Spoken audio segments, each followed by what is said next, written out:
ಇದು ಪವಿತ್ರ ಚಾಮುಂಡಿ ಬೆಟ್ಟ. ಇಲ್ಲಿ ಶಕ್ತಿಯ ದೇವಿ ಚಾಮುಂಡೇಶ್ವರಿ ತಾಯಿ ನೆಲೆಸಿದ್ದಾಳೆ. ಈ ಬೆಟ್ಟವು ಆಧ್ಯಾತ್ಮಿಕ ಶಕ್ತಿ ಮತ್ತು ನಂಬಿಕೆಯ ಚಿಹ್ನೆಯಾಗಿದೆ. ಬಹುಕಾಲ ಹಿಂದೆ ಭೂಮಿಯಲ್ಲಿ ಮಹಿಷಾಸುರ ಎಂಬ ಬಲಿಷ್ಠ ದೈತ್ಯ ತನ್ನ ಅಹಂಕಾರದ ಸಾಮ್ರಾಜ್ಯವನ್ನು ಹರಡಿದನು. ಅವನು ಎಲ್ಲ ಲೋಕಗಳಿಗೆ ಭೀತಿಯ ಕಾರಣನಾಗಿದ್ದನು. ದೇವತೆಗಳಿಗೂ ಅವನ ಬಲಕ್ಕೆ ತಡೆ ನೀಡುವುದು ಕಷ್ಟವಾಯಿತು. ಅವರು ಭಯಭೀತರಾದರು. ದೇಹವು ಬಿಸಿ ಚಳಿಯಿಂದ ತ್ರಿಮೂರ್ತಿಗಳಾದ ಬ್ರಹ್ಮ, ವಿಷ್ಣು ಮತ್ತು ಶಿವನು ತಮ್ಮ ಶಕ್ತಿಯನ್ನು ಒಂದೆಡೆ ಸೇರಿಸಿ ಒಂದು ದಿವ್ಯ ಶಕ್ತಿಯನ್ನು ರಚಿಸಿದರು. ಆ ದಿವ್ಯ ಶಕ್ತಿಯಿಂದ ದೇವಿ ದುರ್ಗಾ ಅಂದರೆ ಚಾಮುಂಡೇಶ್ವರಿ ಅವತಾರ ಪಡೆದಳು. ಶಕ್ತಿ, ಧೈರ್ಯ ಮತ್ತು ದೇವಿಕತೆಯ ಸಚ್ಚಿದಾನಂದ ರೂಪ.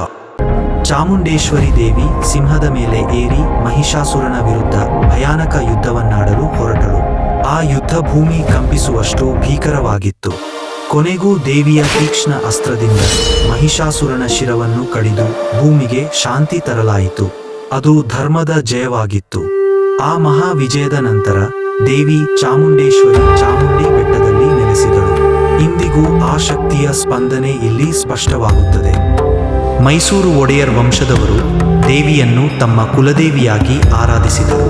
ಅವರ ಭಕ್ತಿಯಿಂದ ದೇವಾಲಯದ ಮಹಿಮೆ ಇನ್ನಷ್ಟು ಬೆಳಕಿಗೆ ಬಂದಿದೆ.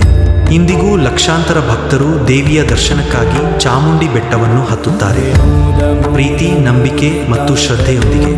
ಇದು ಕೇವಲ ದೇವಾಲಯವಲ್ಲ, ಇದು ದೇವಿಯ ಶಕ್ತಿಯ ಜೀವಂತ ರೂಪ. ಚಾಮುಂಡೇಶ್ವರಿ ನಮ್ಮ ಶಕ್ತಿ, ನಮ್ಮ ರಕ್ಷಕಿ.